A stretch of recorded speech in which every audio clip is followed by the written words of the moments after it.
देखिए, कांग्रेस तो इसमें राजनीति कर रही है। नरेंद्र मोदी जी ने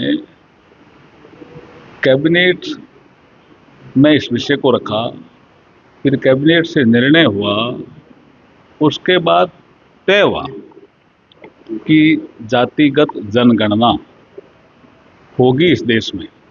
कांग्रेस का क्या एक रवैया रहता है कि जो हम कहें वो सही, ऐसा नहीं होता ना। वो कभी कहते हैं तेलंगाना का फॉर्मूला ठीक है, कभी किसी और राज्य का कह देते हैं। देश में निर्णय लेने की जो बॉडी होती है उसी में जाकर के निर्णय होते हैं। उनके जमाने में क्या कैबिनेट से इतर निर्णय होते थे क्या? वो इसमें राजनीति कर रहे हैं। देखिए, छात्रों की गूंज का एक कार्यक्रम था पूना में। सब्जेक्ट से बाहर बोलने की उनकी आदत हो गई। लोकसभा में भी बोलते हैं तो स्पीकर साहब कहते हैं सब्जेक्ट में बोलो, सब्जेक्ट में बोलते नहीं है। यहाँ पर भी ये सब्जेक्ट से बाहर बोल गए। तो मैं उनसे पूछना चाहता हूँ कि ये नारी शक्ति वंदन अधिनियम है, उसका समर्थन करो ना आप। उसका तो आप समर्थन नहीं करते हो। इसका मतलब उनका चरित्र ही दोगला है। देखिए, राहुल गांधी जी का तो स्वभाव ही अलग बन गया ना। उनको तो कोई ऐसा विषय हो, कोई ऐसा विषय जिसकी कोई महत्ता है या नहीं है, प्रासंगिकता है या नहीं है, वो बोलना उनको कोई ज़्यादा। राहुल गांधी जी अब जैसे जहाँ जहाँ भी जा रहे हैं, अभी प्रयागराज भी गए, पूना भी गए, कोटा भी आए, आपको भी पता है क्या हुआ।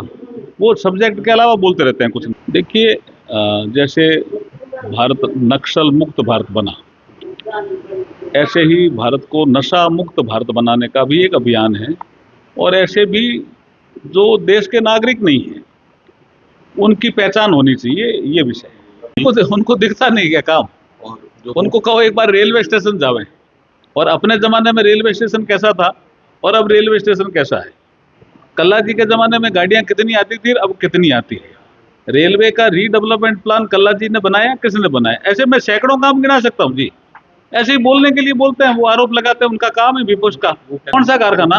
वर्कशॉप बंद हो रहा था जी, बंद हो रहा था जी वर्कशॉप का कारखाना। उनको पता नहीं है क्या? उनको पता, उनको कहो, पूछो आप कि जोधपुर नहीं जा रहा था क्या? कि पार्टी सारे संगठनात्मक मुद्दों को लेकर के बार बार मीटिंगें हो रही है। कभी आप देख रहे होंगे कि एक दिन में 3-3, 4-4 मीटिंगें हो रही है।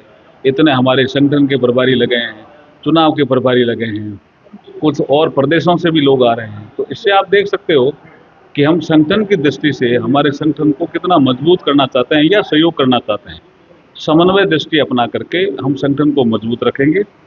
अभी फॉर्म लेने की प्रक्रिया चल रही है, आवेदन आई गए हैं और उसकी छंटनी हो रही है। उसके बाद जयपुर में बैठक होगी, उसमें निर्णय होगा। उसके बाद जो वातावरण बनेगा तो फिर प्रेस कॉन्फ्रेंस करके आपको बताएंगे।